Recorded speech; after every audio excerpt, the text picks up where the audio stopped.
After mass resignations of staff, after mass cancellations by performers, Donald Trump has announced that he will be shutting down the Kennedy Center, which he desecrated by calling the Trump Kennedy Center. He says he's shutting it down for at least approximately 2 years, and it may be shut down even longer. Donald Trump has bankrupted yet another thing that he slopped his name on, and the once thriving, successful, and profitable Kennedy Center has been run into the ground in record time. As our editor-in-chief, Ron Filipkowski, writes, who could have predicted that the guy who has bankrupted the following businesses by slopping his name on things would bankrupt the Kennedy Center? Here's just a list of some of Trump businesses that failed: Trump Steaks, Trump Vodka, Trump Board Games, Trump University, Trump Mattresses, Trump Ice, Trump Shuttle, Trump Vitamins and Urine Test Kits, Tour de Trump, New Jersey Generals, Trump Modeling, Trump Princesses, Trump Mortgages, Trump Success Cologne, Trump Magazine, Trump Style, Trump Taj Mahal, Trump Plaza Hotel and Casino, Trump Castle, Trump Hotels and Casino Resorts, Trump Entertainment, Trump Marina, Trump Casino Indiana, Trump Travel Agency, Trump Net Telecom, Trump Tower Tampa, Trump Empire Cologne, Paris is Out Musical, and with the Epstein files being released, or a small portion, Trump Modeling Agency. Now, Donald Trump posted the following message, and I want to note this before reading you the message, as I said before. The Kennedy Center was profitable. It was a successful business before Donald Trump slopped his name on it and destroyed it. Here's what Donald Trump's post said moments ago. After a 1-year review of the Trump Kennedy Center, it's not what it's called the Kennedy Center. By the way, it was a memorial to former President Kennedy that you desecrated, a memorial, as much of a sacred thing as can exist in the federal government. After a 1-year review of the Trump Kennedy Center that has taken place with contractors, musical experts, on and on and on, Donald Trump goes on to say that partial construction while continuing entertainment operations through a much longer period of time, working in and around the performances, I've determined that the Trump Kennedy Center, if temporarily closed for construction, revitalization, and complete rebuilding, can be without question the finest performing arts of its kind anywhere in the world. In other words, if we don't close, the quality of construction will not be nearly as good, and the time to completion, because of interruptions with audiences from the many events using the facility, will be much longer. The temporary closure will produce a much faster and higher quality result. Based on these findings and totally subject to board approval, I have determined that the fastest way to bring the Trump Kennedy Center to the highest level of success, beauty, and grandeur is to cease entertainment operations for an approximately 2-year period of time, with a scheduled grand reopening that will rival and surpass anything that has taken place with respect to such a facility before. What are you even talking about there? And it should also be asked, who is paying for this? More of your right-wing oligarch buds that you shake down? And when you say you're going to open it like something's never been opened before, just take a look at some of the facts surrounding the opening of the Kennedy Center. It opened September 8th, 1971. And from that time till now, the only stoppage was a short period of time, March 2020 to September 2020, for the COVID pandemic. Then Donald Trump renamed the Kennedy Center unlawfully to Trump Kennedy Center December 18, 2025. And now Trump announces the Trump Kennedy Center, unlawfully named as such, will cease operations for 2 years, he says, and it will probably be longer. As I mentioned, over the past week, take a look at what went down. Kennedy Center announced a new head of programming who quit after just 5 days. Meet Kevin Couch, the Kennedy Center appointee as Senior Vice President of Artistic Programming, who quit 5 days thereafter. just over the past week to 10 days, you had Renee Fleming canceling the Kennedy Center appearances. The Grammy-winning soprano was to have appeared with conductor James Gaffigan and the National Symphony Orchestra, and Renee Fleming says that she's withdrawing the 2 scheduled May appearances at the Kennedy Center. Philip Glass, in the past week to 10 days, canceled the Kennedy Center premiere of the Lincoln Symphony amid massive upheaval. And Philip Glass said the following: Symphony number 15 is a portrait of Abraham Lincoln, and the values of the Kennedy Center today are in direct conflict with the message of the symphony. Therefore, I feel an obligation to withdraw this symphony premiere from the Kennedy Center under its current leadership. You will also recall that the National Opera announced that it would be canceling its appearances and moving out of the Kennedy Center earlier in January, which had been in the Kennedy Center consistently since the Kennedy Center opened in 1971. I want to remind you back on December 19, 2025, when Trump desecrated the Kennedy Center and put his name on it, how DC residents, I think channeling what the rest of the country was feeling, were saying. Take a listen to what this DC resident had to say. Play this clip. Feeling like democracy died today. This is history happening today, and we should all be shocked that a felon, a convicted felon, and a thug, and by all means a grifter, has just stuck his name on top of a national monument. This is a desecration. Next, I want to share with you my friend, independent journalist Jim Acosta.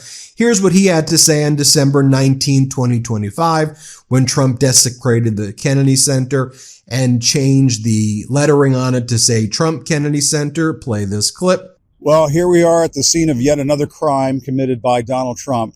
He has vandalized the Kennedy Center by putting his name on it.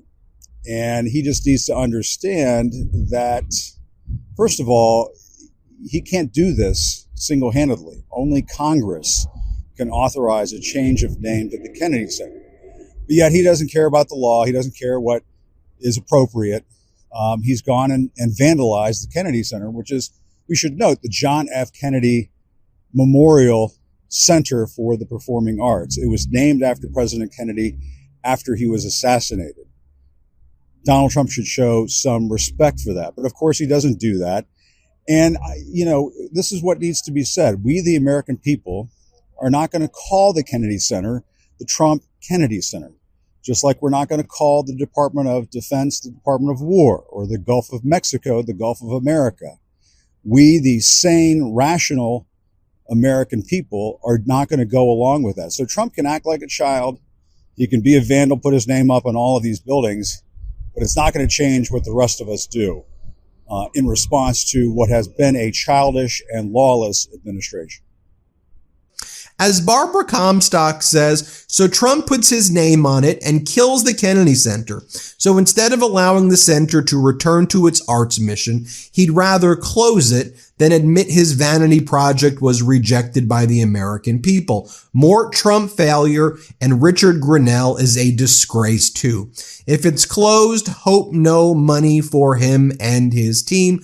Remember, back last February, Richard Grenell, was put as the new chairman of the Kennedy Center board. Then Donald Trump fired the rest of the board. That led to other mass resignations and the beginning of cancellations at the Kennedy Center. And ever since then, Rick Grenell has been threatening to sue all of the acts that are canceling. And now Donald Trump has fully capitulated and shut down the Kennedy Center. Our friend Aaron Parnas, who's got a great YouTube channel now through the Midas Touch Network, says the following. The Trump family aired the world premiere of Melania and closed the Kennedy just 3 days later.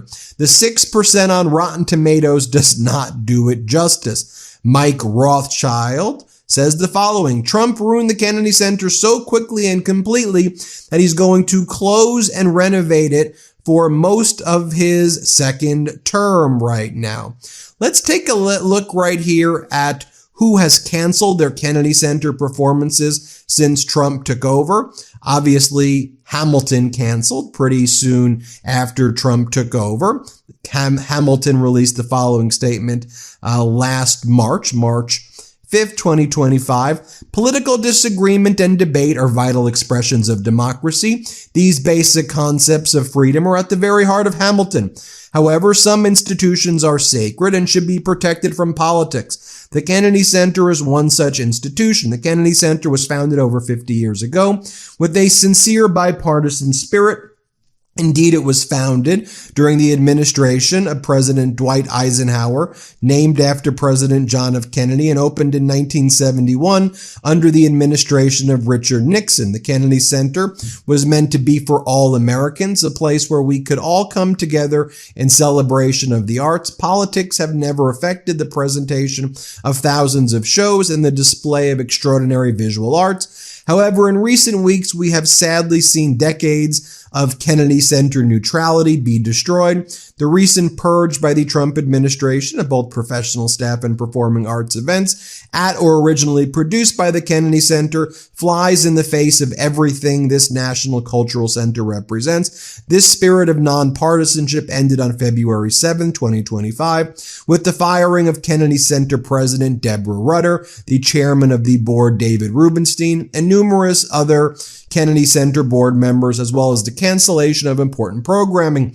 These actions bring a new spirit of partisanship to the national treasure that is the Kennedy Center. Given these recent actions, our show simply cannot in good conscience participate and be a part of this new culture that is being imposed on the Kennedy Center. Therefore, it says we are canceling. Shonda Rhimes and Issa Rae cut ties with the Kennedy Center from their sold-out shows. Philip Glass, as I mentioned, Renee Fleming, Vocal Arts, DC, Brentano Quartet, and the Sin Yun Wang Quartet announced their cancellation of a concert.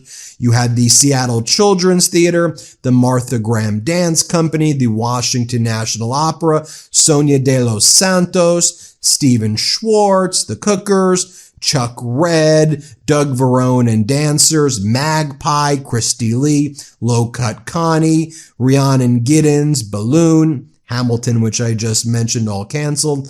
And it should also be noted, also the U.S. Marine Band canceled. The U.S. Marine Band announced in February 2025 that the Marine Band would not perform in the Equity Arc Wind Symphony event, a collaboration between Marine Band members and selected high school musicians.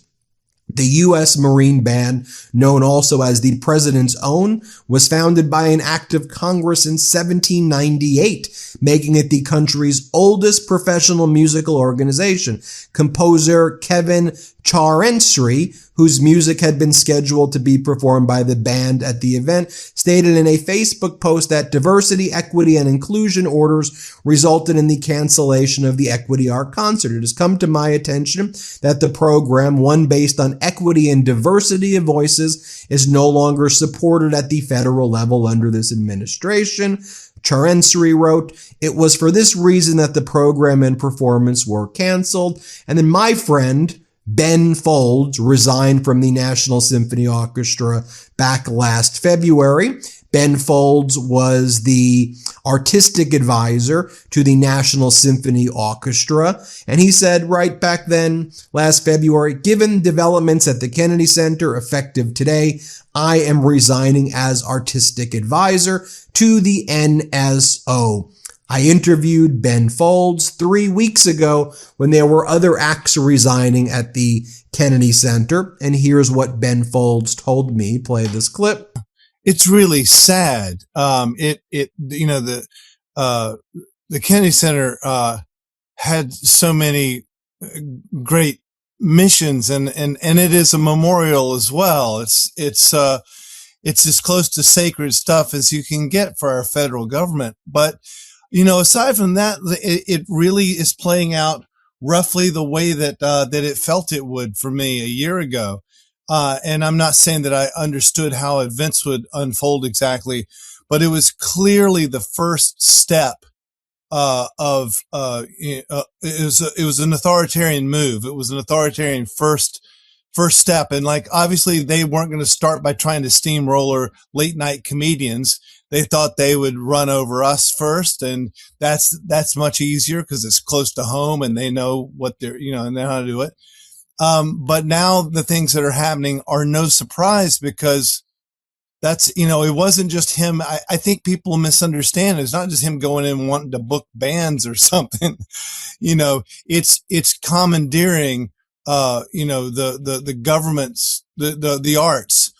And then from there, that's expression. That's freedom of expression. And from there, you move on to the networks and to Stephen Colbert and Jimmy Kimmel and 60 Minutes. And you just keep steamrolling. So I was sick on my stomach when I quit because one, I knew they were going to run in the ground. No one that they were appointing had any experience in arts administration, but that was never the point. The point was to take that, run over it and move on. So it's rotting over, next to the Potomac in the moment. And it's like, it's just sad, And here's what Ben Folds also said to me. Play this other clip. I think, artists, it's the same as I felt a year ago. I think that the responsibility and the right of artists is to express honestly, and it's a little bit sometimes like reportage. It's a little bit like journalism, and I think that is what artists need to do right now while we still can. Obviously, you don't have to do it at the Kennedy Center. It was an amazing place with an amazing mission and all kinds of, access to facilities, and it was beautiful. And by the way, it used to make, some money, and, now it's like not run well. But the artist right now, we should all be expressing ourselves with there was a time, I think, and I came up in this era of the 90s, this sort of shut up and sing era where you're worried you're going to alienate your artist. I think right now is the time to absolutely stand up and express yourself. If that's political, do it. If it's social, do it. If it's what you love for lunch, hey, that's fine too. But be honest in your reporting because you may not have that luxury if we keep going like we're going. Better to do it now. Better to show up at the protest now than have to show up in the protest in a year and worried about getting, jailed and killed. It's now is the time to, and the artist's job has always been to be a little ahead of the curve where things are going. The artist can explain that in terms that no one else is allowed to. It doesn't have to make sense. It has to feel right. And that's what moves people. And the reason the arts are important, and all these people said they weren't important, that were on the right side of the government. That said, arts don't matter. We don't need to fund it. Boy, they sure thought it was important when it came to the Kennedy Center. They took that over in like 1 month. So the arts are important, and the artist is really needed right now. There you have it, folks. Trump shutting down the Kennedy Center. He's bankrupted the Kennedy Center in a very short period of time. He's put it out of business. Typical Trump, everything he touches, he destroys. A profitable, vibrant treasure in our country has been run into the ground by Donald Trump, as he's running our country into the ground as well. And he's all over the Epstein files, 5,000 references to Donald Trump in the most grotesque and disgusting ways. I'll just leave that there for you at the end. Hit subscribe. Let's get to 6 million subscribers. Thanks for watching. Love this video? Support independent media and unlock exclusive content, ad-free videos, and custom emojis by becoming a paid member of our YouTube channel today. You can also gift memberships to others. Let's keep growing together.